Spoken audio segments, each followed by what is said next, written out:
Dear friends, welcome to the English classroom. Today we are discussing coordination and subordination in sentences. I'm sure you all know a sentence is made up of one or more clauses. And there are two types of clauses, independent clauses and dependent clauses. Independent clauses have their own standing. They stand on their own. Whereas independent clauses could not stand on their own in a sentence. For example, we can say, although I was very late, nobody was there in the office. Although I was very late is a dependent clause. And there was nobody in the office is a main clause or independent clause because it can stand its own. Although I was very late is not an independent sentence or independent clause. It cannot stand on its own. It depends on the other part of the sentence for its existence. So in that sentence you can see that there is a subordinate clause and there is a independent clause. And a sentence can be actually comprised of one independent clause and more than one dependent clause, and in that case that sentence may be known as or termed as a complex sentence. And there can be only one independent clause in a sentence, and in that case that sentence is a simple sentence. And if there are one or more independent clauses alone in a sentence, that sentence is known as compound sentence. So a sentence cannot be called a sentence if there is only one dependent clause. You know that. അപ്പോൾ ഇങ്ങനെ മൂന്ന് തരത്തിലുള്ള sentences ഉണ്ട്. ഒന്ന് independent close മാത്രമുള്ള ഒന്നിലധികം independent closes ഉള്ള ഒരു സെൻറ്റൻസ്, അതിനെ നമ്മൾ കോമ്പൗണ്ട് സെൻറ്റൻസ് എന്ന് പറയും. ഒരു ഇൻഡിപെൻഡൻറ്റ് ക്ലോസ് മാത്രമുള്ള സെൻറ്റൻസ്, അതിനെ നമ്മൾ സിമ്പിൾ സെൻറ്റൻസ് എന്ന് പറയും. ഒരു ഇൻഡിപെൻഡൻറ്റ് ക്ലോസും ഒന്നിലധികമോ ഡിപ്പെൻഡൻറ്റ് ക്ലോസസും ഉള്ള സെൻറ്റൻസിനെ നമ്മൾ കോംപ്ലക്സ് സെൻറ്റൻസ് എന്ന് പറയും. കോംപ്ലക്സ് സെൻറ്റൻസ് എന്ന് പറയും. ഇങ്ങനെ മൂന്ന് തരം സെൻറ്റൻസുകളാണ് ഉള്ളത്.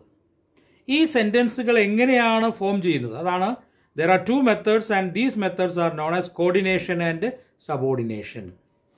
ഇപ്പോൾ ഒരു ഇൻഡിപെൻഡൻറ്റ് സെൻറ്റൻസിൽ നമുക്കറിയാം ഒരു ക്ലോസേ ഉള്ളൂ. ആ ക്ലോസ് എപ്പോഴും എന്തായിരിക്കും?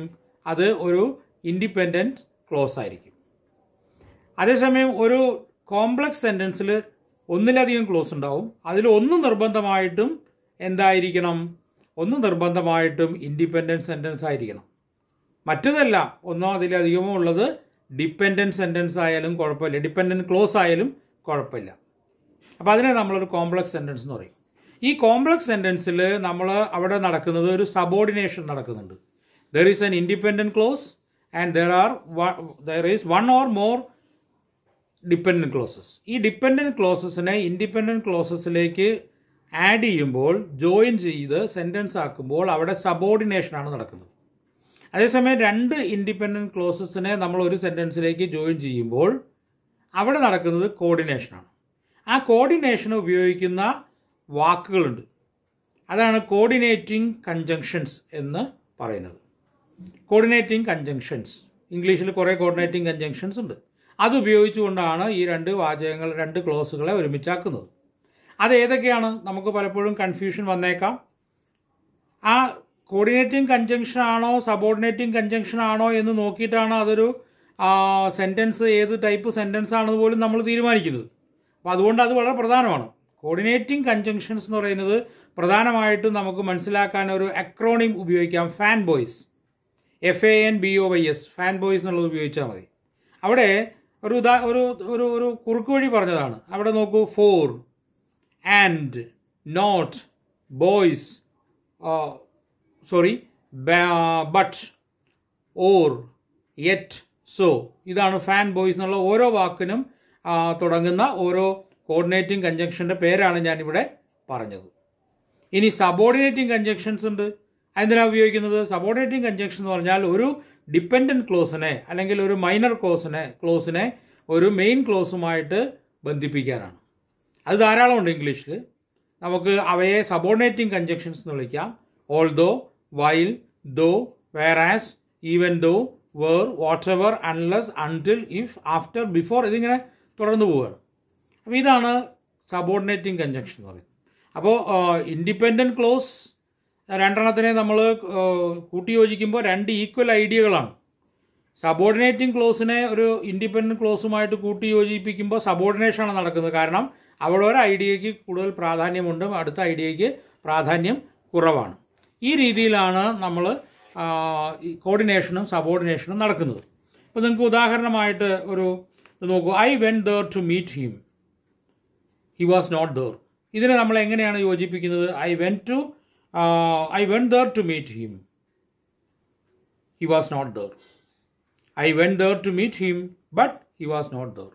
ഇത് രണ്ടും രണ്ട് ഇൻഡിപെൻഡൻറ്റ് ക്ലോസ് ആയതുകൊണ്ട് അതിനെ ഒരു കോർഡിനേറ്റിംഗ് കൺജങ്ഷൻ വെച്ചുകൊണ്ടാണ് നമ്മൾ യോജിപ്പിക്കുന്നത്. അതാണ് ഇവിടെ നടന്നത്. അതിനെ നമ്മൾ പറയുന്ന പേരാണ് കോർഡിനേഷൻ.